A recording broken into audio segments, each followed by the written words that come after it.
Hi friends, good morning. ನಿಮ್ಮ ಸಿರಿಮನೆಗೆ ಸ್ವಾಗತ. ಇವತ್ತಿನ ಡೇ ಬ್ಲಾಗ್ ಶುರು ಮಾಡ್ತಾ ಇದ್ದೀನಿ. ಬೆಳಿಗ್ಗೆಯಿಂದನೇ ಕೆಲವೊಂದು ಬ್ಲಾಗ್ಗಳು ಸ್ವಲ್ಪ ಲೇಟಾಗಿ ಬರ್ತಾ ಇದೆ. ಸ್ವಲ್ಪ ಬ್ಯುಸಿ ಇರೋ ಕಾರಣ ನಿಮ್ಮೆಲ್ಲರಿಗೂ ಗೊತ್ತಿದೆ. ಬಟ್ ಸುಮಾರು ಜನ ನನಗೆ ವಾಟ್ಸಪ್ಪಲ್ಲಿ ಒಳ್ಳೆ ರೀತಿಯಾದಂತಹ ನಿಮ್ಮ ಒಂದು ಅನಿಸಿಕೆ ಅಭಿಪ್ರಾಯಗಳನ್ನ ಶೇರ್ ಮಾಡ್ತಾ ಇರ್ತೀರಾ. ಜೊತೆಗೆ ನಾನೇನಾದರೂ ರೆಸಿಪಿ ತೋರಿಸಿರೋದನ್ನು ನೀವು ಟ್ರೈ ಮಾಡಿರೋದೆಲ್ಲನೂ ಫೋಟೋ ಕಳಿಸ್ತೀರಾ. ನಿಜವಾಗ್ಲೂ ತುಂಬ ಖುಷಿಯಾಗುತ್ತೆ. ಅದರಲ್ಲಂತೂ ನನಗೆ ಲಾಸ್ಟ್ ಬ್ಲಾಗಲ್ಲಿ ಆ ಒಂದು ಎಗ್ ಪಡ್ಡು ಗ್ರೇವಿ ಮಾಡೋದನ್ನು ತೋರಿಸುತ್ತೆ. ಆವತ್ತಿನ ಸಂಜೆನೇ ನನ್ನ ಒಬ್ಬರು ವೀವರ್ಸ್ ಫೋಟೋ ತೆಗೆದು ಕಳಿಸಿದ್ರು. ಅವರು ಮಾಡಿದ್ದನ್ನು ತುಂಬ ಚೆನ್ನಾಗಿ ಬಂದಿತ್ತು. ಸುಷ್ಮಾ ಚೆನ್ನಾಗಿದೆ ಅಂತ ಹೇಳಿ ನನಗೆ ಅದನ್ನು ನೋಡಿ ನನಗೆ ಬಾಯಲ್ಲಿ ನೀರು ಬರ್ತಾಯಿತ್ತು. ಮತ್ತೆ ಮಾಡ್ಕೊಂಡು ನಾನು ತಿನ್ನಬೇಕು ಅಂತ. ಖುಷಿಯಾಗುತ್ತೆ ಫ್ರೆಂಡ್ಸ್. ಏನು ಅಂತಂದರೆ ನೀವೆಲ್ಲ ಈ ಥರ ನಾನು ಏನಾದರೂ ಒಂದು ರೆಸಿಪಿ ಶೇರ್ ಮಾಡಿದ್ದನ್ನ ಚೆನ್ನಾಗಿದೆ ಅಂತಂದರೆ ಖುಷಿಯಾಗುತ್ತೆ. ಬಟ್ ಇನ್ನೇನಾದರೂ ಬೆಟರಾಗಿ ಮಾಡ್ಬೋದು ಅನ್ನೋದನ್ನು ನೀವು ಹೇಳೋದು ಕೂಡ ನಾನು ಟ್ರೈ ಮಾಡ್ತೀನಿ. ಅದು ಕೂಡ ನನಗೆ ಖುಷಿ ವಿಚಾರ ಆಗುತ್ತೆ. ಬಟ್ ಕೆಲವೊಂದು ಟೈಮಲ್ಲಿ ಬೇಜಾರಾದಾಗ ನಾನು ಓಪನಾಗಿ ನಿಮ್ಮ ಹತ್ರ ಹೇಳ್ಕೊತೀನಿ ಅಷ್ಟೇ. ಯಾಕಂದರೆ ನನಗಿರೋದು ಅಂದರೆ ನೀವುಗಳೇ ಏನೇ ಹೇಳ್ಕೋಬೇಕು ಅಂದರೂ ನನ್ನ ಅಪ್ಪ ಅಮ್ಮ ಅಥವಾ ನಮ್ಮ ಮನೆಯವರು ಬಿಟ್ಟರೆ ನನಗೆ ನೆಕ್ಸ್ಟ್ ಆಪ್ಷನ್ಸ್ ಬಂದರೆ ನೀವೇ ಅಂತ ಹೇಳ್ಬೋದು. ಅದರಲ್ಲಿ ಬೇಜಾರಾಗಲಿ ಖುಷಿಯಾಗಲಿ ಅಥವಾ ಏನೇ ಆದರೂ ನನ್ನ ಫೀಲಿಂಗ್ಸ್ ಅನ್ನೋದನ್ನು ನಿಮ್ಮ ಜೊತೆ ಶೇರ್ ಮಾಡ್ಕೊಳ್ಳೋದು. ಅದಕ್ಕೆ ಅಂತಲೇ ನಾನು ಯೂಟ್ಯೂಬ್ನ ಶುರು ಮಾಡಿರೋದು.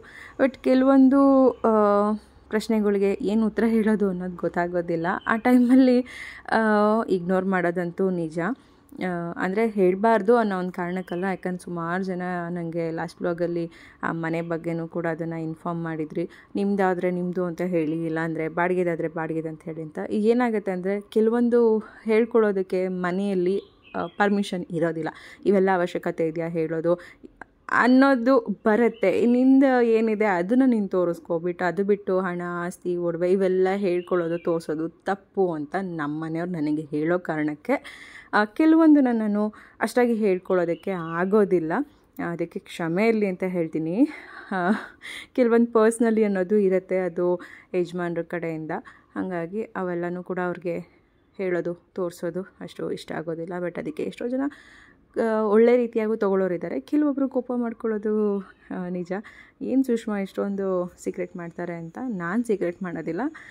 ಫ್ಯಾಮಿಲಿಲಿ ಕೆಲವೊಂದು ಒಪ್ಪದಿರೋ ಕಾರಣಕ್ಕೆ. ಫ್ರೆಂಡ್ಸ್, ನೋಡ್ತಾ ಇದ್ದೀರಾ ಇವತ್ತಿನ ಡೇ ಮಾರ್ನಿಂಗ್ ತಿಂಡಿ ಬಂದು ಬಿಸಿಬೇಳೆಬಾತ್ ಮಾಡಿರುವಂಥದ್ದು. ಅದು ಸಿರಿಧಾನ್ಯಗಳ ಬಿಸಿಬೇಳೆಬಾತ್. ತುಂಬ ದಿನ ಆಗಿತ್ತು ನಾನು ಸಿರಿಧಾನ್ಯಗಳನ್ನ ಬಳಸಿ ಬಿಸಿಬೇಳೆಬಾತ್ ಮಾಡಿ. ಮಗಳು ರೆಡಿಯಾಗಿ ಬಂದಾಳೆ. ತಲೆ ಸಿಗ್ಬಿಡಿಸ್ಬಿಡು, ಇದಿಡು ಅಪ್ಪಂಗೆ ಆಸೆ ಎಲ್ಲ ರೆಡಿ ಮಾಡು. ಐರನ್ಗೆ ಯಾವಾಗಲೂ ಟೈಮ್ ಆದಾಗ ಹೇಳ್ತಾರೆ ಐರನ್ ಮಾಡಬೇಕು, ಅದು ಮಾಡಬೇಕು, ಇದು ಮಾಡಬೇಕು ಅಂತ ಅವರು ಬೈತಾರೆ. ಇಷ್ಟೊತ್ತು ಏನು ಮಾಡ್ತಾ ಇರ್ತೀರಾ ಬೆಳಿಗ್ಗೆ ಎದ್ದು? ಸುಮ್ಮನೆ ಹಂಗೆ ಹಿಂಗೆ ಟೈಮ್ ಪಾಸ್ ಮಾಡ್ತೀರಾ? ಏನು ಮಾಡೋದು, ಏನು ಹೇಳೋದು ಮಕ್ಕಳಿಗೆ? ಓಕೆ, ಇವತ್ತು ಸ್ವಲ್ಪ ಅಮ್ಮ ಮನೆ ಹತ್ರನೂ ಕೂಡ ಹೋಗಿ ಬರಬೇಕು. ಇವ್ರನ್ನ ಕಳಿಸ್ಬಿಟ್ಟು ಅಮ್ಮ ಮನೆಗೆ ಹೋಗ್ಬಿಟ್ಟು ಬಂದು ಅಮ್ಮ ಮನೆಗೆ ಹೋಗಿ ಬಂದು ಆಮೇಲೆ ಉಪ್ಪಿನಕಾಯಿ ಮಾಡೋಣ ಅಂತ ಅಂದ್ಕೊಂಡಿದ್ದೀನಿ. ಇದು ಅಮ್ಮ ಮೊನ್ನೆ ಕೊಟ್ಟಿದ್ದು ಕಿರ್ಳಿಕಾಯ್ದು. ಇದೊಂಥರ ದಿಢೀರ್ ಉಪ್ಪಿನಕಾಯಿ ಅಂತ ಹೇಳಿ ನಾನು ಮಾಡೋ ಅಂಥದ್ದು ತೋರಿಸ್ತೀನಿ ಅದನ್ನು. ಯಾಕಂದರೆ ನಾವು ಇದನ್ನು ಉಪ್ಪಲ್ಲಿ ನೆನೆಸಿ ತುಂಬ ಹೊತ್ತು ಅದನ್ನು ತುಂಬ ದಿನಗಳ ಕಾಲ ಸಿಪ್ಪೆ ಎಲ್ಲ ಮೆತ್ತಗಾಕಕ್ಕೆ ಬಿಟ್ಟು ಆಮೇಲೆ ಅದಕ್ಕೆ ಮಸಾಲೆ ಹಾಕೋದೆಲ್ಲ ಇರುತ್ತೆ. ಬಟ್ ದಿಢೀರಾಗಿ ಅದು ಸಿಪ್ಪೆ ಏನಿರುತ್ತೆ ಇದು ಸಾಫ್ಟಾಗಿ ಮಾಡೋದು ಹೇಗೆ ಅನ್ನೋದನ್ನು ಇವತ್ತಿನ ಅಂತ ಡೇಲಿ ತೋರಿಸ್ತೀನಿ. ಹಾಗಾಗಿ ಮಾಡೇ ಇಲ್ಲ, ಬ್ಲಾಗು ಮಾಡೋಕ್ಕೆ ಹೋಗಲಿಲ್ಲ, ಉಪ್ಪಿನಕಾಯಿ ಮಾಡೋಕ್ಕೆ ಹೋಗಲಿಲ್ಲ. ಸ್ವಲ್ಪ ಕ್ಲಿಪ್ಪಿಂಗ್ಸ್ ಏನಾದರೂ ಒಂದು ತೊಗೊಳ್ಳೋಣ ಅಂಥೇಳಿ ಚಿಂಟು ಜೊತೆ ಹೊರಗಡೆ ಹೋದಾಗ ಸ್ವಲ್ಪ ವೀಡಿಯೋ ಮಾಡ್ಕೊಂಡಿದ್ದೆ. ಅವನದು ಲೋಟಾಸ್ ಅವರಪ್ಪ ಕುಡಿತಾ ಇದ್ದಂತಹ ಅಲ್ಲಿ ಆ ರೂಮಲ್ಲಿ ಬಾತ್ರೂಮಲ್ಲಿ ಇರೋದು ಇಲ್ಲಿವರೆಗೂ ಕೇಳಿಸ್ತಾ ಇದೆ. ಅವ್ರ ಲೋಟಗಳು ಹೊಡೆದೋಯ್ತು ಅಂತ ಹೇಳಿ ಇನ್ಮೇಲೆ ಹೊಡೆದೇ ಇರೋ ಲೋಟಗಳನ್ನ ತೊಗೊಂಡ್ಬಿಟ್ಟಿದ್ವಿ. ಇದು ಚೆನ್ನಾಗಿದೆ, ಬಿಸಿ ಎಲ್ಲ ಆಗೋದಿಲ್ಲ ಫ್ರೆಂಡ್ಸ್. ಇದು ಒಳಗಡೆ ಬಿಸಿ ಇದ್ದರೂ ಮೇಲೆ ಬಿಸಿ ಇರಲ್ಲ. ಗ್ಲಾಸ್ ಮಗುಗಿಂತ ಬೆಟರ್ ನನಗಿದೆ ಅಂತ ಅನ್ನಿಸ್ತಿದೆ ನಿಜವಾಗ್ಲೂ. ಹಿಂಗೆ ಇಟ್ಕೋಬೋದು, ಎಷ್ಟೇ ಸುಡ್ತಾ ಇದ್ರೂ ಆರಾಮ್ಸೆ ಹೀಗೆ ಇಟ್ಕೋಬೋದು. ಯಾಕಂದರೆ ಇದು ಡಬಲ್ ಕೋಟೆಡ್, ಹಾಗಾಗಿ ಚೆನ್ನಾಗಿದೆ. ಆಮೇಲೆ ಕಂಟಿನ್ಯೂ ಮಾಡ್ತೀನಿ ಫ್ರೆಂಡ್ಸ್. ಓಕೆ, ತುಂಬ ಡಿಸ್ಟರ್ಬೆನ್ಸ್ ಇದೆ. ತುಪ್ಪ ಹಾಕ್ತೀರಮ್ಮ? ಇಲ್ಲಪ್ಪ, ತುಪ್ಪ. ಹಾಂ, ಸಿಡಿಗೆ ಹಾಕಿ.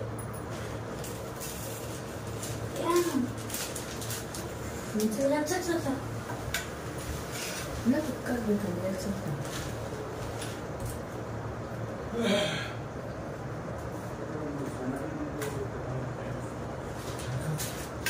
ಮಿಲೆಟ್ಸ್ ಪೊಂಗಲ್ ಆಗ್ಬೋದು, ಬಿಸಿಬೇಳೆಭಾತ್ ಆಗ್ಬೋದು, ಮೊದಲೆಲ್ಲ ನಾನು ವಾರದಲ್ಲಿ 2 ದಿನ 1 ದಿನ ಕಂಪಲ್ಸರಿ ಇರ್ತಾಯಿತ್ತು. ಬಟ್ ಈ ನಡುವೆ ಅಂತೂ ಸ್ವಲ್ಪ ಈ ಕೆಲಸ ಅಂದ್ಕೊಂಡು ಎಷ್ಟೋ ಬ್ರೇಕ್ಫಾಸ್ಟ್ಗಳನ್ನ ಮಾಡೋದು ಕೂಡ ಮಿಸ್ ಮಾಡ್ಕೊಂಡಿದ್ದೀನಿ. ಹಾಗಾಗಿ ತುಂಬ ದಿನ ಆಗೋಗ್ಬಿಟ್ಟಿತ್ತು ಮಿಲೆಟ್ಸ್ದು ಬಿಸಿಬೇಳೆಭಾತ್ ಮಾಡಿ. ಹಾಗಾಗಿ ಹೇಗೋ ಎನಿ ಟೈಮ್ ನಾನು ವಾಶ್ ಮಾಡೇ ಅದನ್ನು ಒಣಗಿಸಿ ಇಟ್ಟಿರ್ತೀನಿ. ಹಾಗಾಗಿ ವಾಶ್ ಮಾಡೋಕ್ಕೆ ಹೋಗಿಲ್ಲ. ಯಾವಾಗಲೂ ಮಾಲ್ ಪೌಡ್ರ್ ಮಾಡೋದಕ್ಕೆ ಈಗಂತೂ ತೊಗೊಂಬಂದು ಎಲ್ಲನೂ ಚೆನ್ನಾಗಿ ತೊಳೆದು ಒಣಗಿಸಿ ಇಟ್ಟಿರೋದ್ರಿಂದ ಎಷ್ಟು ಬೇಕಷ್ಟು ಎತ್ಕೊಂಡು ಮಾಡೋದು ಅಷ್ಟೇ ಆಗೋಗುತ್ತೆ.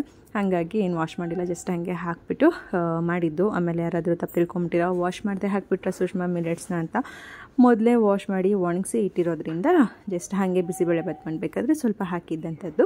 ಹಾಗೆ ಮಕ್ಕಳಿಗೆಲ್ಲ ತಿಂಡಿ ಕೊಟ್ಟು ಆನಂತರ ಈಗ ಮನೆಯವರಿಗೆ ಮಾಲ್ಟ್ ನಾನೇನಂತ ಅಂದರೆ ಬೆಳಗ್ಗೆ ಹೊತ್ತು ಮಿಲೆಟ್ಸ್ ಏನಾದರೂ ಮಾಡೋದು ಪ್ಲಾನಿಂಗ್ ಇರುತ್ತಲ್ಲ, ಓಕೆ ಇವ್ರಿಗೆ ಹಾಲು ಕೊಡೋಣ, ಬಂದಮೇಲೆ ಮಕ್ಕಳನ್ನ ಸ್ಕೂಲೆಲ್ಲ ಬಿಟ್ಟು ಬಂದಮೇಲೆ ತಿಂಡಿ ತಿಂದ್ರಾಯ್ತು ಅಂತ. ಜೊತೆಗೆ ನನ್ನ ಒಂದು ಬ್ರೇಕ್ಫಾಸ್ಟ್ ಕೂಡ ಮಿಲೆಟ್ಸ್ ಇದ್ದರೆ ನಾನು ಅದನ್ನೇ ತಿನ್ನುವಂಥದ್ದು. ಹಾಗಾಗಿ ಅದೇ ತಿಂದ್ರಾಯ್ತು ಅಂತ ಇದೆ. ಬಟ್ ನಮ್ಮ ಮನೇಲಿ ಇಲ್ಲ ನಮಗೆ ಗಂಜಿ ಬೇಕೇ ಬೇಕು ಅಂತ ಹೇಳಿ ಒಂದೊಂದು ಸರಿ ಹಾಗೆ ಹಠ ಮಾಡೋದು. ನಮ್ಮ ಮನೆಯವರು ಒಂದೊಂದು ಸರಿ ಮಾಡಿರ್ತೀವಿ, ಆವಾಗ ಇವತ್ತು ಬೇಡ ಬಿಡು ಅಂತ ಹೇಳಿ ಹೋಗ್ತಾರೆ. ಬಟ್ ಈಗೇನೆಂದರೆ ಸಮ್ಮರ್ ತುಂಬ ಹೊರಗಡೆ ಬಿಸಿಲು, ಮತ್ತು ಜೊತೆಗೆ ಅವ್ರಿಗೂ ಕೂಡ ನಮ್ಮ ಮನೆಯವ್ರಿಗೂ ಒಂಥರ ಹ್ಯಾಬಿಟ್ ಥರ ಆಗೋಗ್ಬಿಟ್ಟಿದೆ. ಈಗ ನಾನು ಹೇಗೆ ಕುಡಿದು ಅಭ್ಯಾಸ ಆಗ್ಬಿಟ್ಟು ಹಾಗೆ ನನ್ನ ಜೊತೆ ಅವರು ಕೂಡ ಈಗ ಅಭ್ಯಾಸ ಮಾಡ್ಕೊಂಡಿರೋದ್ರಿಂದ ನೀನೇನಾದರೂ ಮಾಡ್ಕೊಮ್ಮ, ಬೆಳಿಗ್ಗೆ ಒಟ್ಟಿನಲ್ಲಿ ನಂಗೆ ಒಂದು ಲೋಟ ಗಂಜಿ ಕೊಟ್ಬಿಡೋ ಸಾಕು ಅಂತಿರ್ತಾರೆ. ಯಾಕಂದರೆ ಮಕ್ಕಳನ್ನ ಅವ್ರು ಸ್ಕೂಲಿಗೆ ಬಿಟ್ಟು ವಾಕಿಂಗ್ ಮುಗಿಸಿ ಬರೋ ಅಂಥದ್ದು. ಹಾಗಾಗಿ ಅವರು ವಾಕಿಂಗ್ ಮುಗಿಸಿ ಅಂದರೆ ಹೋಗ್ತಾನೆ ಕುಡಿದು ಹೋಗ್ತಾರೆ, ಆಮೇಲೆ ವಾಕಿಂಗ್ ಮುಗಿಸಿ ಬಂದು ಆಮೇಲೆ ತಿಂಡಿ ತಿನ್ನೋವಂಥದ್ದು. ಹಾಗಾಗಿ ಜಾಸ್ತಿ ಏನು ಮಾಡೋಕ್ಕೋಗಿಲ್ಲ. ಯಾಕಂದರೆ ನಾನು ಬ್ರೇಕ್ಫಾಸ್ಟ್ ಮಾಡೋದ್ರಿಂದ ಜಸ್ಟ್ ಅವ್ರಿಗೊಂದು ಕಪ್ಪು, ನನಗೊಂದು 1/4 ಕಪ್ ಅಥವಾ ಅರ್ಧ ಕಪ್ ಎಕ್ಸ್ಟ್ರಾ ಉಳಿಯೋ ಥರ ಅಷ್ಟೇ ಮಾಡಿಬಿಟ್ಟು ಅವರಿಗೆ ಕೊಟ್ಟು ನಾನು ಕುಡ್ದಿದ್ದು. ಹಾಗೆ ನಾನು ನಿನ್ನೆ ಮಗನ ಜೊತೆ ಒಂದು ವ್ಲಾಗ್ ಮಾಡಿದ್ದೆ, ಶಾಪಿಂಗ್ ವ್ಲಾಗ್, ಅದನ್ನು ಕೂಡ ಶೇರ್ ಮಾಡ್ಕೊಳ್ತಾ ಇದ್ದೀನಿ. ಟಾರ್ಚರ್ ಇಡೋಕ್ಕೆ ಅಂತಲೇ, ನನಗೆ ಹಿಂಸೆ ಕೊಡೋಕ್ಕೆ ಅಂತಲೇ ಇರೋವಂಥ ಏಕೈಕ ಪುತ್ರ. ಅವರಪ್ಪ ಹೊಡೆದಾಕಿ ತಪ್ಪಿಗೆ ನಾನು ದಂಡ ಕಟ್ಟಬೇಕು ಅನ್ನೋ ಥರ ಮಾಡ್ತಾ ಇದ್ದಾನೆ. ನಿಮ್ಮಪ್ಪ ಹೊಡೆದಾಕಿದ್ದಕ್ಕೆ ನಾನು ಏನು ಮಾಡಬೇಕು? ಒಂದೇ ಹಿಂಸೆ ಫ್ರೆಂಡ್ಸ್, ಮನೇಲಿ ಇರಕ್ಕೆ ಬಿಡ್ತಾಯಿಲ್ಲ, ಕೂರಕ್ಕೆ ಬಿಡ್ತಾಯಿಲ್ಲ. ನಿನ್ನೆ ರಾತ್ರಿ ಇವ್ರ ಮಗ್ಗಳು ಹೊಡೆದಾಕ್ಬಿಟ್ರು. ಎಷ್ಟೊಂದು ಮಗ್ಗಳಿದೆ, ಕುಡಿಯೋ ಅಂತಂದರೆ ಇಲ್ವಂತ ಇವರಿಗೆ. ಇಷ್ಟ ಆಗಿತ್ತು ನಂಗೆ ಡಿಸೈನ್ ಇಷ್ಟ ಆಗಿದ್ದು. ನನಗೆ ಆ ಬ್ಲೂ ಕಲರ್ ನಂಗೆ ಇಷ್ಟ, ಅದನ್ನೇ ತಂದಿದ್ದೆ, ಅದನ್ನೇ ಹೊಡೆದಾಕೋದೆ. ನಮ್ಮ ಅಕ್ಕಂದಾರ ಓಕೆ ಅನ್ಬೋದು, ಒಂಚೂರು ಎಲ್ಲ ಹೊಡೆದೋಯ್ತು, ಅದು ಚುಚ್ಚುತ್ತೆ, ಚೂರು ಹೊಡೆದೋಗಿದ್ರೆ ಚುಚ್ಚುತ್ತೆ ಅದನ್ನು ಕೂಡ. ಇಬ್ರದ್ದು ಹೊಡೆದಾಕಿದ್ರು ನಿನ್ನೆ. ಇವಂದು ತೊಳೆಯಕ್ಕೆ ಹೋಗಿ ಈ ಕೈ ಚಾರಿ ಅವಳ ಕಪ್ ಮೇಲೆ ಬಿದ್ದು ಅದು ಹೊಡಿತು, ಇವಂದು ಹೊಡಿತು, ಇಬ್ರದ್ದು ಹೊಡೆದೋಯ್ತು. ಇವರು ಹಾಲು ಕುಡಿತಾ ಇದ್ದಂತಹ ಮಗ್ಗು. ಹಂಗಾಗಿ ಇರೋ ಮನೇಲಿ ಎಷ್ಟೊಂದು ಮಗ್ಗಿದೆ, ಕುಡಿಯೋ ಅಂದ್ರೂ ಬಿಡ್ತಾ ಇಲ್ಲ ಫ್ರೆಂಡ್ಸ್. ನನಗೆ ಎಷ್ಟು ಕೆಲಸ ಇದೆ ಅಂದ್ರೆ ಈಗ ನಾನಿಗೆ ನಾವೆಲ್ಲ ಯಾವ್ದು ಸಿಗುತ್ತೋ ಅದು ತಗೊಂಬರ್ತೀನಿ ಅಷ್ಟೇ. ಟಾರ್ಚರ್ ಟಾರ್ಚರ್ ನೀನು ಅಂದ್ರೆ ಟಾರ್ಚರ್ ನನಗೆ, ನಿಜ. ಹೌದಾ ಹೌದಾ ಹೌದಾ ಡಿಮಾರ್ಟ್ಗೆ ಹೊರಡೋಣ ಅಂತ ಹೇಳಿ ಹೊರಟಿದ್ದು. ಬಟ್ ಆದರೆ ಬಂದಿದ್ದೇ ಬೇರೆ ಕಡೆ. ನಮ್ಮ ಕಣ್ಣಂತೂ ಸುಮ್ಮನೆ ಇರೋದಿಲ್ಲ ಅಲ್ವಾ. ಏನಾದರೂ ಹೋಗ್ತಾ ಸೈಡಲ್ಲಿ ಅಕ್ಕಪಕ್ಕ ಏನಾದರೂ ನೋಡಿದ್ವಿ ಅಂದರೆ ಫಸ್ಟ್ ಅಲ್ಲಿ ಹೋಗಿ ನೋಡೋಣ ಏನಿದೆ ಅನ್ನೋದೇ ಒಂದು ತಲೆಗೆ ಬರುತ್ತೆ. ಹಾಗಾಗಿ ಲಾಸ್ಟ್ ಟೈಮ್ ಚೈತು ಜೊತೆ ದೇವಸ್ಥಾನಕ್ಕೆ ಹೋದಾಗ ಇದೇ ಥರ ಒಂದು ಅಂದರೆ ಚಿಕ್ಕದಾಗಿ ಪುಟ್ಟದಾಗಿ ಒಂಥರ ಎಲ್ಲನೋ ಏನೇನೋ ಜೋಡಿಸಿರ್ತಾರೆ, ನನಗೆ ಇದು ಹೇಳೋಕ್ಕೆ ಬರ್ತಾಯಿಲ್ಲ. ಅದೇ ಥರ ಒಂಥರ ಮೇಳ ಥರ ಏನೋ ಇತ್ತು. ಹಾಗೆ ಅದಿದ್ದು ಚಿಕ್ಕಲ್ಸಂದ್ರ ಸೈಡ್ ಆ ಕಡೆ ಇತ್ತು. ಬಟ್ ಈ ಸರಿ ಪದ್ಮನಾಭ ನಗರದಲ್ಲಿತ್ತು. ಹಾಗಾಗಿ ಸರಿ ಓಕೆ ನೋಡೋಣ. ಇವಾಗ ಚಿಂಟು ಜೊತೆ ಬಂದಿದ್ದಾನಲ್ವ, ಲಾಸ್ಟ್ ಟೈಮ್ ಮಗಳನ್ನ ಕರ್ಕೊಂಡು ಹೋಗಿದ್ದೆ, ಈ ಸರಿ ಮಗನ್ನ ಕರ್ಕೊಂಡು ಹೇಗೋ ಡಿಮಾರ್ಟ್ಗೆ ಹೋಗ್ಬೇಕಾದ್ರೆ ಒಂದವೇ ಇದೇ ಒಂದು ಜಾಗದಲ್ಲೇ ಇದೆಲ್ಲ ನೋಡ್ಕೊಂಡು ಹೋಗೋಣ ಅಂತ ಹೇಳಿ ಬಂದಿದ್ದು. ಬಂದಮೇಲೆ ಸುಮ್ಮನೆ ಇರ್ತೀವ, ಒಂದಕ್ಕೊಂದು ಅಂತ ಬರೀ ನೋಡೋದೇ ಆಯಿತು, ತೊಗೊಳೋದೇ ಆಯಿತು. ಯಾವಾಗಲೂ ಬಂದಾಗ ಒಂದು ಇಯರಿಂಗ್ಸ್ ಡಬ್ಬ ಫುಲ್ ಆಗಿದೆ ಅಮ್ಮ. ಯಾವಾಗಲೂ ಬಂದಾಗ ಇಯರಿಂಗ್ಸ್ ಹಾಕ್ತೀರಾ, ನನಗೇನು ನೋಡಲ್ಲ. ನಂಗೇನೋ ಇಷ್ಟ ಆಯ್ತಿದೆ. ಹೆಣ್ಮಕ್ಳಿಗೆ ನೀವು ಓಲೆ ತಗೊಳ್ತೀನಿ, ಇನ್ನೇನು ತಗೊಂತಾರೋ? ನಿಂಗೆ ನೀನು ಓಲೆ ಕೊಡಿಸ್ಲಾ?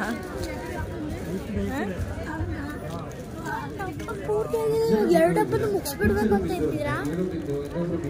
ಫ್ಯಾನ್ಸಿ ಆಗಿರೋದು ಹೆಣ್ಮಕ್ಳಿಗೆ.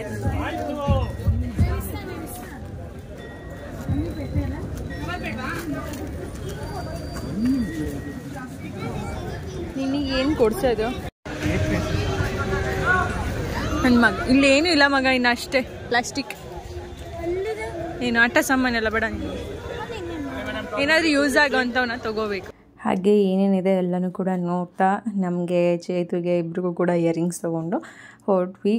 ಯಾಕಂದರೆ ಟೈಮ್ ಆಗ್ತಾಯಿತ್ತು, ನಾವು ಬಂದಿದ್ದೇ ಲೇಟ್ ಆಗಿತ್ತು. ಅದರೊಳಗೆ ಬೇರೆ ನಮ್ಮ ಚಿಂಟುದು ಒಂದೇ ಹಿಂಸೆ ಇತ್ತು ನನಗೆ ಡಿಮಾರ್ಟಲ್ಲಿ ಮಗ್ ಕೊಡ್ಸೋದು. ಎಷ್ಟು ಇಯರ್ಸ್ ಆದಮೇಲೆ ನಮ್ಗೆ ಸೈನ್ ಬರುತ್ತೆ? ಎಷ್ಟು ಇಯರ್ಸ್ ಆದಮೇಲೆ ನಮಗೆ ಸೈನ್ ಬರುತ್ತೆ?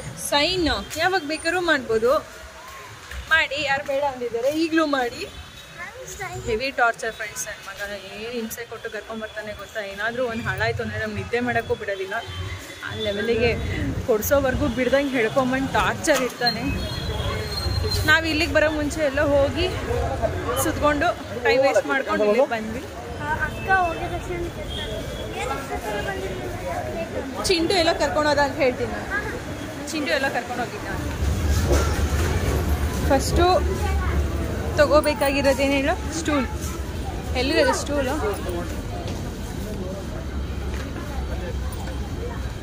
ಫೈನಲಿ ಡಿಮಾರ್ಟಿಗೆ ಬಂದ್ವಿ. ಸ್ವಲ್ಪ ಲೇಟೇ ಆಗಿತ್ತು ಟೈಮ್ ಮಾತ್ರ. ಜೊತೆಗೆ ನನಗೂ ಕೂಡ ಒಂದು ಸ್ಟೂಲ್ ಕೂಡ ಬೇಕಾಗಿತ್ತು. ಯಾಕೆಂದರೆ ಆಂಟಿಯವರು ಕಾಲು ಉರಿಯೋದಕ್ಕೆ, ಜೊತೆಗೆ ಜಡಿ ಹಿಡಿಯೋದಕ್ಕೆ ಅವ್ರಿಗೊಂದು ಸ್ಟೂಲು, ಜೊತೆಗೆ ಇನ್ನೊಂದು ಸ್ಟೂಲ್ ನಂಗೆ ಬೇಕೇ ಬೇಕು. ಮನೇಲಂತೂ ಇವಾಗ ಎಷ್ಟು ಸ್ಟೂಲ್ ಇದ್ರೂ ಸಾಕಾಗಲ್ಲ ಅನ್ನೋ ಥರ ಆಗಿದೆ. ಯಾಕಂದರೆ ನಾನೇನೋ ಕೆಲಸ ಮಾಡೋಕ್ಕೆ ಒಂದು ಸ್ಟೂಲ್ ತೊಗೊಂಡಿರ್ತೀನಿ, ನನ್ನ ಮಕ್ಳಿಗೆ ಅಂತಲೇ ಸಪ್ರೇಟ್ 2 ಸ್ಟೂಲ್ ಅವ್ರಿಗೂ ಕೂಡ ಇಟ್ಟಿದ್ರು ಕೂಡ ಬಂದು ನಾನು ಏನು ತೊಗೊಂಡಿರ್ತೀನಿ ಅದನ್ನೇ ಅವರು ತೊಗೊಳ್ಳೋ ಅಂಥದ್ದು.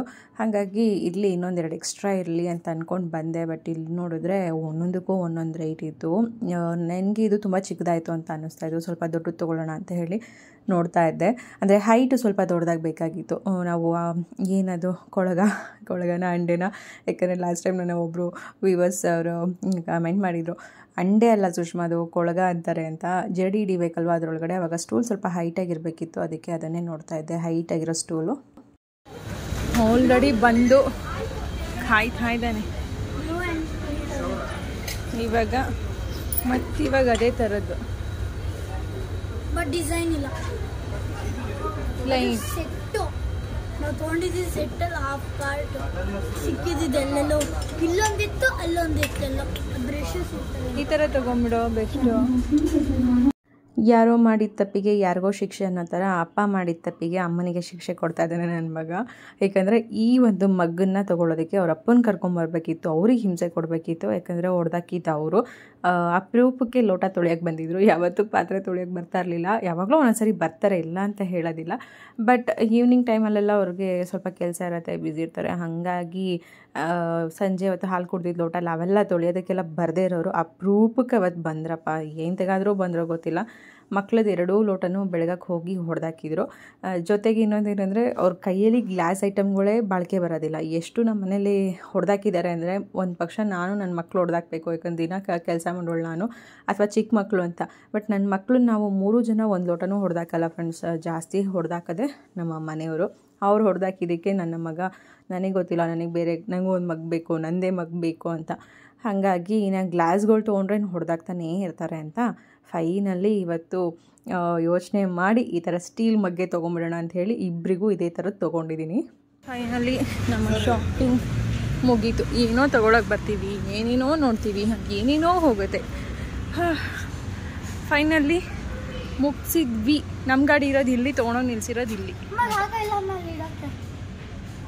ತೊಗೊಂಡ್ವಿ ಅಂದರೆ ಹೊಸ ಫೋನ್ ಕೇಸು, ಅಕ್ಕಂಗೆ ಅಮ್ಮಂಗೆ ಫೋನ್ ಕೇಸು ಮತ್ತೆ ಇಯರಿಂಗ್ಸು, ಅಕ್ಕಂಗೂ ಇಯರಿಂಗ್ಸ್ ಅಂದ್ರೆ ಇಬ್ರು ಹಾಕೊಂತಿರೋದ್ರಿಂದ.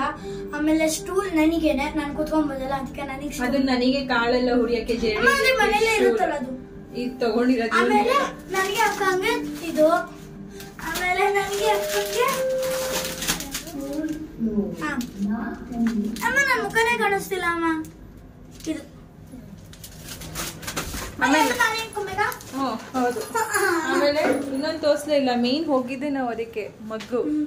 ಇನ್ನ ಯಾವುದೇ ಕಾರಣಕ್ಕೆ ಇಲ್ಲಿ ಮಗ್ಗು ಅಂತ ಕೇಳಂಗೆ ಇಲ್ಲ. ಮಗ ಅದು ಬಿದ್ರು ಹೊಡಿಯಲ್ಲ ಅಂತ ಮಗ್ ತಗೊಂಬಂದಿದ್ದೀವಿ ಸ್ಪೆಷಲ್. ಅದು ಅವ್ರು ಇಬ್ಬರಿಗೆ ತಂದಿರೋದು. ಏನಾದ್ರೂ ಮಗನ್ಗೆ ಅದು ಸ್ಪೆಷಲ್.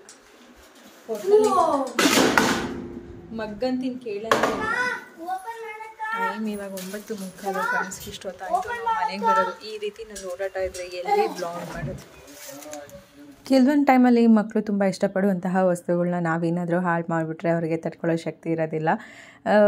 ಅದೇನಾಗೋಗ್ಬಿಡುತ್ತೆ, ಅದನ್ನು ಅವ್ರಿಗೆ ಕೊಡಿಸೋವರೆಗೂ ಅಥವಾ ಮತ್ತೆ ಅವ್ರಿಗೆ ನಾವೇನಾದರೂ ಆ ಒಂದು ಏನು ಹಾಳು ಮಾಡಿರ್ತೀವಿ ಅಥವಾ ಅವ್ರಿಗೆ ಇಷ್ಟ ಆಗೋಂಥದ್ದು ಏನಾದರೂ ಹಾಳಾಗಿ ಹೋಗಿರುತ್ತೆ, ಅದನ್ನು ಮತ್ತೆ ಅವರಿಗೆ ತೊಗೊಟ್ರೆ ಅಥವಾ ಒಟ್ಟಿನಲ್ಲಿ ಅದು ಕೊಡ್ಸೋದಕ್ಕಾಗಿಲ್ಲ ಅಂದರೂ ಅದೇ ಥರದ್ದು ಬೇರೆ ಯಾವುದಾದ್ರೂ ಕೊಡಿಸಿದ್ರು ಕೂಡ ಭಾಳ ಖುಷಿಯಾಗಿರ್ತಾರೆ. ಬಟ್ ಅವತ್ತಿನ ದಿನ ಅವರು ಹೊಡೆದಾಕಿದ್ದಿನ ಅವರ ಅಪ್ಪ ಹೊಡೆದಾಕಿದ್ದಿನ ಗ್ಲಾಸ್ಗಳನ್ನ ನಮ್ಮ ಚಿಂಟು ಮುಖ ನೋಡೋಕ್ಕಾಗ್ತಿರ್ಲಿಲ್ಲ.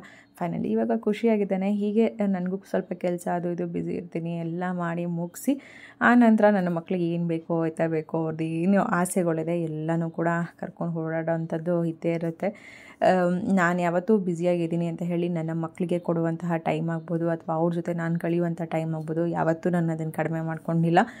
ಅವರು ಸ್ಕೂಲಿಗೆ ಹೋದ್ಮೇಲೆ ನನ್ನ ಕೆಲಸ ಇರುತ್ತೆ, ಅವ್ರು ಸ್ಕೂಲಿಂದ ಬರೋ ಅಷ್ಟರಲ್ಲಿ ನನ್ನ ಕೆಲಸ ಮುಗಿಸ್ಕೊಂಡಿರ್ತೀನಿ. ಕೆಲವೊಂದು ಟೈಮಲ್ಲಿ ಆಗಿಲ್ಲ ಅಂತಂದರೆ ಅವ್ರು ಮಲಗಿದ ನಂತರ ನಾನು ಕೆಲಸ ಮಾಡೋದಿರುತ್ತೆ. ನಾವು ಏನೇ ಕೆಲಸ ಮಾಡಲಿ ಅಥವಾ ನಾವು ಏನೇ ಒಂದು ದುಡಿಮೆ ಮಾಡಲಿ ಯಾವುದನ್ನೇ ಆದರೂ ನಾವು ಮಾಡೋದು ಯಾರಿಗೋಸ್ಕರ, ನಮ್ಮ ಮಕ್ಳಿಗೋಸ್ಕರ. ಅವ್ರಿಗೆ ಟೈಮ್ ಕೊಟ್ಟಿಲ್ಲ ಅಂತಂದರೆ ಅಥವಾ ಅವರಿಗೆ ಇಷ್ಟ ಆಗೋ ರೀತಿ ನಾವು ಇಲ್ಲ ಅಂತಂದರೆ ನಾವು ಏನು ಮಾಡಿದ್ರು ವ್ಯರ್ಥ ಅಂತ ನನಗನ್ಸುತ್ತೆ. ಹಾಗಾಗಿ ಫಸ್ಟು ನಮ್ಮ ಚಾಯ್ಸ್ ಯಾವತ್ತು ನಮ್ಮನ್ನು ಇಷ್ಟಪಡೋರಿಗೆ, ನಮಗಾಗಿ ಇರೋರಿಗೆ, ಆನಂತರ ನಮ್ಮ ಕೆಲಸ ಏನೇ ಇದ್ರು ಅನ್ನೋದು ನನ್ನ ಒಂದು ಆಸೆ ಅಥವಾ ನಾನು ಯಾವಾಗಲೂ ಮಾಡೋವಂಥದ್ದು ನಡ್ಕೊಳ್ಳೋವಂಥದ್ದು ಹಾಗೆ ಇರುತ್ತೆ. ಇವತ್ತು ನಾನಿಲ್ಲಿ ದಿಢೀರಾಗಿ ಮಾಡುವಂತಹ ಉಪ್ಪಿನಕಾಯಿ ತೋರಿಸ್ತಾ ಇದ್ದೀನಿ. ಇದು ಕಿರಳಿಕಾಯಲ್ಲೇ ಮಾಡಬೇಕು ಅನ್ನೋದಲ್ಲ, ನಿಂಬೆಕಾಯಿ, ಮಾವಿನಕಾಯಿ ಯಾವುದೇ ರೀತಿಯಾಗಲೂ ಕೂಡ ನೀವು ಮಾಡಬಹುದು. ಬಟ್ ಇವತ್ತು ನಾನೊಂದು 5 ಕಿರಳಿಕಾಯಿ ಇತ್ತು, ಹಾಗಾಗಿ ಒಂದು 5 ಕಿರಳಿಕಾಯಿನ ಇಲ್ಲಿ ಬೀಜ ಎಲ್ಲ ತೆಗೆದು, ರಸ ಯಾವುದೇ ಕಾರಣಕ್ಕೂ ತೆಗೆದಿಲ್ಲ, ರಸದ ಸಮೇತನೇ ಅವಳಿ ಏನಿರುತ್ತೆ ಅವಳಿ ಸಮೇತನೇ ಎಲ್ಲನೂ ಕೂಡ ಸಣ್ಣ ಸಣ್ಣ ಪೀಸಾಗಿ ಕಟ್ ಮಾಡಿ ಇಟ್ಕೊಂಡಿದ್ದೀನಿ. ಜೊತೆಗೆ ಇದನ್ನು ಸ್ಟೀಮಲ್ಲಿ ಬೇಯಿಸ್ಕೋಬೇಕು. ಹಾಗಾಗಿ ಕೆಳಗಡೆ ಸ್ವಲ್ಪ ಒಂದು ಸ್ಟೀಮ್ ಪಾತ್ರೆಗೆ ನೀರಿಟ್ಟು ಸ್ವಲ್ಪನೇ ಇಟ್ಟಿದ್ದೀನಿ, ಜಾಸ್ತಿ ಇಟ್ಟಿಲ್ಲ. ಯಾಕಂದರೆ ಆ ನೀರನ್ನು ಕೂಡ ವೇಸ್ಟ್ ಮಾಡಲ್ಲ, ನಾನು ಉಪ್ಪಿನಕಾಯಿ ಹಾಕ್ಕೊಳ್ತೀನಿ. ಹಾಗಾಗಿ ನೀರನ್ನು ನೋಡಿ ಇಟ್ಕೊಳ್ಳಿ. ನೀರನ್ನು ಇಟ್ಟು ಅದರ ಮೇಲೆ ಪ್ಲೇಟ್ ಇಟ್ಟು ಅದಕ್ಕೆ ಇವಾಗ ನಾನು ಕಟ್ ಮಾಡಿ ಇಟ್ಕೊಂಡಿರೋಂತಹ ಕಿರಳಿಕಾಯಿ ಹೋಳುಗಳನ್ನು ಹಾಕಿ ಬೇಯೋದಕ್ಕೆ ಇಟ್ಟಿದ್ದೀನಿ. ಇದು ಒಂದು ಕಡೆ ಬೇಯ್ತಾ ಇರೋಷ್ಟರಲ್ಲಿ, ಅಂದರೆ ಬೇಯುವಷ್ಟರಲ್ಲಿ ನಾನು ಇದಕ್ಕೆ ಮಸಾಲೆ ರೆಡಿ ಮಾಡ್ಕೊಳ್ತೀನಿ. ಮಸಾಲೆಗೆ ಬಂದು ಇಲ್ಲಿ ನಾನು 1.5 ಹಿಡಿಯಷ್ಟು, ಅಂದರೆ ನಿಮಗೆ ಖಾರ ಯಾವ ರೀತಿ ಬೇಕೋ ಆ ಥರ ನೀವು ಖಾರದ ಪುಡಿನೂ ಕೂಡ ತೊಗೋಬಹುದು. ಬಟ್ ನಮ್ಮಲ್ಲಿ ಖಾರ ಪುಡಿ ಸ್ವಲ್ಪ ಖಾರ ಜಾಸ್ತಿ ಇರೋದ್ರಿಂದ ನಾನು ಇಲ್ಲಿ ಮೆಣಸಿನ್ಕಾಯಿನ ತೊಗೊಂಡಿದ್ದೀನಿ, ಗುಂಟೂರು ಮೆಣಸಿನ್ಕಾಯಿ ತೊಗೊಂಡಿದ್ದೀನಿ. ಇನ್ನು ಯಾವುದೇ ರೀತಿಯಾದಂಥ ಬ್ಯಾಡ್ಗೆ ಜೊತೆಗೆ ಮಣ್ಕಟ್ಟಿ ಏನೂ ತೊಗೊಂಡಿಲ್ಲ, ಸಾಕು ಗುಂಟೂರು ಮೆಣಸಿನ್ಕಾಯಿ 1.5 ಹಿಡಿಯಷ್ಟು ತೊಗೊಂಡಿರೋದು. ಅದನ್ನು ಪೌಡ್ರ್ ಮಾಡ್ಕೊಂಡಿದ್ದ ನಂತರ ಅರ್ಧ ಸ್ಪೂನಷ್ಟು ನಾನು ಕಾಳುಮೆಣಸು, 1 ಸ್ಪೂನ್ ಜೀರಿಗೆ, 1 ಸ್ಪೂನಷ್ಟು ಸಾಸಿವೆ, ಹಾಗೆ 1/4 ಸ್ಪೂನಷ್ಟು ನಾನು ಇಂಗನ್ನ ತೊಗೊಂಡಿದ್ದೀನಿ. ನೀವು ಅರ್ಧ ಸ್ಪೂನ್ ಅಥವಾ 1/4 ಸ್ಪೂನು ಕೂಡ ತೊಗೋಬೋದು. ನಾನಿಲ್ಲೊಂದು 1/4 ಸ್ಪೂನಷ್ಟು ನಾನು ಇಂಗು ಪೌಡರು, ಜೊತೆಗೆ 1/4 ಟೀ ಸ್ಪೂನಷ್ಟು ಮೆಂತ್ಯ. ನಾನಿಲ್ಲಿ ಸಾಸಿವೆ, ಜೀರಿಗೆ, ಮೆಣಸು, ಮೆಂತ್ಯ ಯಾವುದನ್ನು ರೋಸ್ಟ್ ಮಾಡಿಲ್ಲ, ಡ್ರೈ ರೋಸ್ಟ್ ಮಾಡಿಲ್ಲ, ಜಸ್ಟ್ ಹಾಗೆ ಹಸಿ ಇದನ್ನೇ ಏನಿತ್ತು ಹಾಗೆ ಹಾಕಿ ಮೆಣಸಿನ್ಕಾಯಿ ಜೊತೆ ಎಲ್ಲನೂ ಕೂಡ ಸೇರಿಸಿ ಇವಾಗ ನೈಸ್ ಪೌಡ್ರ್ ಥರ ಮಾಡ್ಕೊಂಡಿದ್ದೀನಿ. ನೀವು ಮನೇಲಿ ಖಾರ ಪುಡಿ ಇರುತ್ತೆ ಅಂದರೆ ಅದನ್ನು ಕೂಡ ಬಳಸ್ಕೋಬೋದು. ಬಟ್ ಖಾರ ಜಾಸ್ತಿ ಇರುತ್ತೆ ಅಂದರೆ ಉಪ್ಪಿನಕಾಯಿಗೆ ತುಂಬ ಖಾರ ಖಾರ ಅನಿಸ್ಬಿಡುತ್ತೆ. ಹಾಗಾಗಿ ನಾನು ಗುಂಟೂರು ಮೆಣಸಿನ್ಕಾಯಿನ ಪೌಡರ್ ಮಾಡ್ಕೊಳ್ಳೋದು ಬೆಟರ್. ಈಗ ಇಲ್ಲಿ ನಾನು ಒಂದು ಸಣ್ಣ ಕಪ್ಪಷ್ಟು ಎಣ್ಣೆನ ಚೆನ್ನಾಗಿ ಕಾಯಿಸ್ಕೊಂಡು ಅದಕ್ಕೆ ಬರೀ 1 ಸ್ಪೂನಷ್ಟು ಸಾಸಿವೆ ಹಾಗೆ ಒಂದು ಅರ್ಧ ಸ್ಪೂನಷ್ಟು ನಾನು ಅರಿಶಿಣದ ಪುಡಿ ಹಾಕಿ ಗ್ಯಾಸ್ ಆಫ್ ಮಾಡಿಬಿಟ್ಟಿದ್ದೀನಿ. ನಾನು ಏನು ಎಣ್ಣೆ ಚೆನ್ನಾಗಿ ಕಾದಿರುತ್ತೆ ಅಷ್ಟೇ ಸಾಕು, ಗ್ಯಾಸ್ನ ಆಫ್ ಮಾಡಿ ಆನಂತರ ನಾವೇನು ಪೌಡ್ರ್ ಮಾಡಿ ಇಟ್ಕೊಂಡಿದ್ವಿ ಅದನ್ನು ಆ ಎಣ್ಣೆಗೆ ಹಾಕಿದ್ದಂಥದ್ದು ಅಷ್ಟೇ. ತುಂಬ ಕುದಿಸೋಕ್ಕೆಲ್ಲ ಹೋಗಬಾರ್ದು ಅಥವಾ ಬೇಯಿಸೋಕ್ಕೆ ಹೋಗಬಾರ್ದು. ಎಣ್ಣೆಗೆ ಹಾಕಿದ ಮೇಲೆ ಖಾರ ಪುಡಿನ ಹಂಗೇನಾದ್ರೂ ಬೇಯಿಸಿದ್ವಿ ಅಂದರೆ ಸ್ವಲ್ಪ ಕಪ್ಪಾಗಿಬಿಡುತ್ತೆ. ಹಾಗಾಗಿ ಜಸ್ಟ್ ಕಾದಿರೋ ಎಣ್ಣೆಗೆ ಇಷ್ಟನ್ನು ಮಿಕ್ಸ್ ಮಾಡಿದರೆ ಸಾಕು. ನೀವು ಬೇಕು ಅಂದರೆ ಬೆಳ್ಳುಳ್ಳಿನೂ ಕೂಡ ಒಗ್ಗರಣೆ ಮಾಡ್ಕೋಬೋದು. ಇದಿಷ್ಟೆಲ್ಲ ಮಾಡ್ಕೊಳ್ಳೋ ಅಷ್ಟರಲ್ಲಿ ಒಂದು ಕಡೆ ನಾವೇನು ಕಟ್ ಮಾಡಿ ಬೇಯೋದಕ್ಕೆ ಇಟ್ಟಿದ್ವಿ ಕಿರಳಿಕಾಯಿ ಹೋಳುಗಳು, ಇದು ಚೆನ್ನಾಗಿ ಬೆಂದಿರುತ್ತೆ. ಬೆಂದಿರೋ ಹೋಳುಗಳನ್ನೆಲ್ಲ ಈ ಒಂದು ಖಾರ ಪುಡಿ ಎಣ್ಣೆ ಮಿಶ್ರಣದ ಜೊತೆ ಮಿಕ್ಸ್ ಮಾಡಿ ಆನಂತರ ನಾನು ಗ್ಯಾಸ್ ಆನ್ ಮಾಡಿ ಇವಾಗ ಒಂದು ನೀರು ಏನಿತ್ತು ನಾವು ಸ್ಟೀಮ್ ಅದು ಬೇಯೋದಕ್ಕೆ ಹಾಕಿದಾಗ ನೀರೇನಿತ್ತು ಆ ನೀರನ್ನು ನಾನು ಒಂದು ಸ್ವಲ್ಪನೂ ವೇಸ್ಟ್ ಮಾಡಿಲ್ಲ. ಆ ನೀರನ್ನು ಕೂಡ ನಾನು ಇಲ್ಲಿ ಸೇರಿಸ್ಕೊಳ್ತಾ ಇದ್ದೀನಿ. ನೀವು ಅನ್ಕೋಬೋದು ನೀರು ಹಾಕ್ಬಿಟ್ಟೆ ಬೇಯಿಸ್ಬೋದಲ್ವ ಅಂತ, ಬಟ್ ನೀವು ನೀರು ಹಾಕಿ ಬೇಯಿಸಿದ್ರೇ ಅದು ಬೇರೆ ಥರ ಆಗುತ್ತೆ. ಒಂದು ಹೋಳುಗಳು ಈ ಥರ ಸ್ಟೀಮಲ್ಲಿ ಬೇಯಿಸಿ ಆನಂತರ ಅದು ಎಕ್ಸ್ಟ್ರಾ ನೀರಿರುತ್ತೆ, ಅದನ್ನೇನು ಇದಕ್ಕೆ ಹಾಕಿ ಬೇಯಿಸಿದ್ರೇ ಬೇರೆ ಥರ ಬರುತ್ತೆ.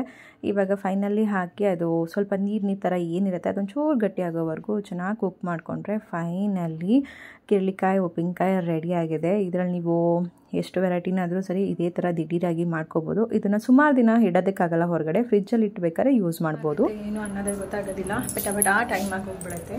ಕೆಲಸಗಳು ಮಾತ್ರ ಬೇಗ ಬೇಗ ಆಗೋದೇ ಇಲ್ಲ.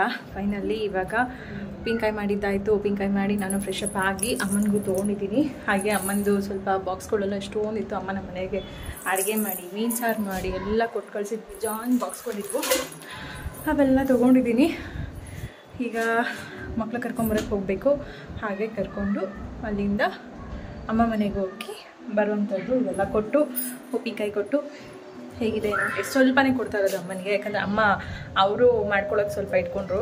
ನಾನು ಇನ್ಸ್ಟೆಂಟಾಗಿ ಮಾಡ್ಕೊತೀನಿ ಕೊಡುಮ ಸಾಕು ಅಂದಿದ್ದೆ. ಇನ್ಸ್ಟೆಂಟಾಗಿ ಮಾಡ್ಕೊಳ್ಳೋದಕ್ಕೆ ಮಾತ್ರ ಒಂದು 5 ತೊಗೊಂಬಂದು ಮಾಡಿದೆ. ತುಂಬ ಚೆನ್ನಾಗಿದೆ, ನನಗಂತೂ ಭಾಳ ಇಷ್ಟ ಆಯಿತು. ಟ್ರೈ ಮಾಡಿ ನೀವು ಕೂಡ, ಹೇಗಿತ್ತು ಏನು ಕಮೆಂಟ್ ಮೂಲಕ ತಿಳಿಸಿ. ಈಗ ಅಮ್ಮ ಮನೆಗೆ ಹೋಗೋಣ. ಮಕ್ಳು ಕರ್ಕೊಂಡು ಅಮ್ಮ ಮನೆಗೆ ಹೋಗ್ಬೇಕಂದ್ರೆ ಏನಾದರೂ ಸ್ನ್ಯಾಕ್ಸ್ ಅಂತೂ ಕೇಳ್ತಾರೆ, ಮಿಸ್ ಇಲ್ಲದೆ. ನೋಡೋಣ ಹೇಗಾಗತ್ತೆ ಏನು ಅಂತ. ನಮ್ಮ ಸುಜುದು ಏನೋ ಭಾಳ ಸೌಂಡ್ ಕೇಳಿಸ್ತಾ ಇದೆ. ನಮ್ಮ ಚಿಂಟುದು ಅಲ್ಲ, ಚಿಂಟುದು ಬರ್ತದೆ, ಸುಜುದು. ಸುಜ್ಜು ए सुज्जू क्या रे सुज्जू बड़ा साउंड हो गया रे सुज्जू.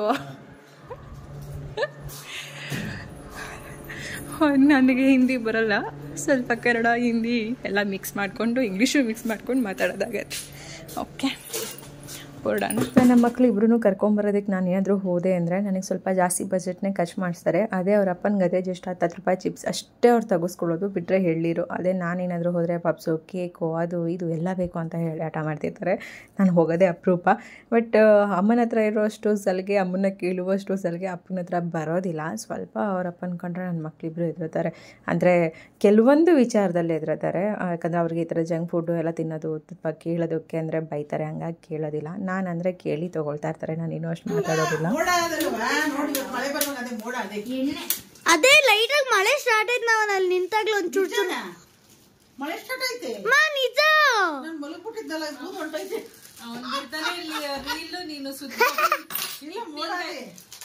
ಉಪ್ಪಿನಕಾಯಿ ಟೇಸ್ಟ್ ನೋಡಮ್ಮ. ಉಪ್ಪಿನಕಾಯಿ ಈಗಲೇ ಮಾಡ್ಕೊಂಡು ಈಗಲೇ ತಗೊಂಬಂದಿರೋ ಕಿರ್ಲಿಕಾಯಿಂದೆ ಕಾಯೆಲ್ಲ ಬೆಂದಿದ್ಯಾ? ಮೆತ್ತಗಿದ್ಯಾ? ಅನ್ನಕ್ಕೆ ಕಲ್ಸ್ಕೊಂಡು ತಿನ್ರೋ ಮಕ್ಳು ನೋಡಿ, ಚೆನ್ನಾಗಿದೆ. ಕಾಯಿ ಅದು ಸ್ವಲ್ಪ ಮಾತ್ರ ಬೇಯಿಸಿರೋದು, ಕಾಯಿನ ಪೂರ್ತಿ ಬೇಯಿಸಕ್ ಹೋಗಿಲ್ಲ.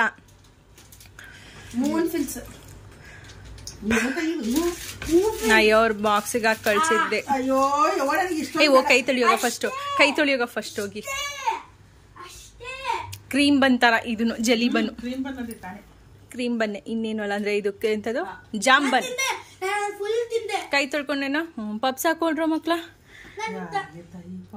ಒಂದೇ ತಂದಿದ್ದೀನಿ, ಏನು ತರ್ಲಿಲ್ಲ. ಹಿಂಗೆ ಬಿದ್ದಿದೆ. ನಾನು ಮುದ್ದೆ ಮಾಡಿದ್ದೆ. ಚೆನ್ನಾಯ್ತಾ ಉಪ್ಪಿನಕಾಯಿ? ಇವಾಗ ಮಾಡ್ಬಿಟ್ಟು ಹಿಂಗೆ ತಗೊಂಬಂದೆ. ಬಿಸಿದಿನ ತಂದ. ಇಷ್ಟು ಬಿಸಿ ಅಲ್ಲ, ಗಾಡಿ ಒಳಗಡೆ ಇಟ್ಟಿದ್ದೆ, ಅದು ಬಿಸಿ. ಬಂದದ ತಾಯಿ.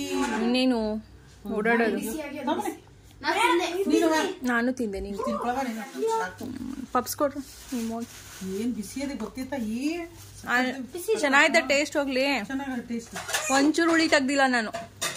ಏನ್ ಅಷ್ಟು ಇದಾಗಿಲ್ಲ, ಚೆನ್ನಾಗಿ ಹುಳಿ ತೆಗೆದೇ ಇದ್ರು. ಹಬೇಲಿ ಹಂಗೆ ಕಟ್ ಮಾಡ್ಬಿಟ್ಟು ಹಬೇಲಿ ಬೇಯಿಸ್ಬಿಟ್ಟು ಮಾಡಿರೋದು. ಚೆನ್ನಾಗದೆ. ಅಂದ್ರೆ ಮೆಣಸಿನಕಾಯಿ ಪುಡಿ ಮನೆಗೆ ಹಾಕಿದಿ? ಇಲ್ಲ, ಪೌಡ್ರ್ ಮಾಡ್ಕೊಂಡೆ. ನಮ್ಮನೆ ಖಾರ ಪುಡಿ ಜಾಸ್ತಿ ಅಲ್ಲ ಖಾರ, ಅದಕ್ಕೆ ಮೆಣಸಿನ್ಕಾಯಿ ಸಪರೇಟ್ ಪುಡಿ ಮಾಡ್ಕೊಂಡ್ ಮಾಡಿದ್ದು. ನಮ್ಮನೆ ಖಾರ ಪುಡಿ ಹಾಕ್ಬಿಟ್ರೆ ತಿನ್ನಕ್ಕಾಗಲ್ಲ, ಅಷ್ಟು ಖಾರ ಐತೆ ಉಪ್ಪಿನಕಾಯಿಗೆ. ಹಾಕ್ಬಿಟ್ಟು ಹಬೇಲೆ ಬೇಯಿಸ್ಬಿಟ್ಟು ಅಮ್ಮ ಸಾಕು ನಂಗೆ ಅಷ್ಟೇ. ಲೋ ಯಪ್ಪ. ಓಕೆ, ಬಂದ್ವಿ ನಾವು. ಮನೆಗೆ ಬರೋಷ್ಟರಲ್ಲಿ 4:15 ಟೈಮ್. ತಿಂತು, 2 ತಿನ್ಲಿಲ್ಲ, ಅರ್ಧ ಮಾತ್ರ ತಿಂತು. ನಮ್ಮಪ್ಪ ತಿನ್ನೋದಿಲ್ಲ. ಖಾರ ಶಂಕರ ಪೋಳಿ ಮಾಡೋರಂತ ನಮ್ಮ ಕೆಳಗೆ ನೋಡವ, ಅಲ್ಲಿ ಪ್ಲೇಟ್ ತೆಗೆವಾ.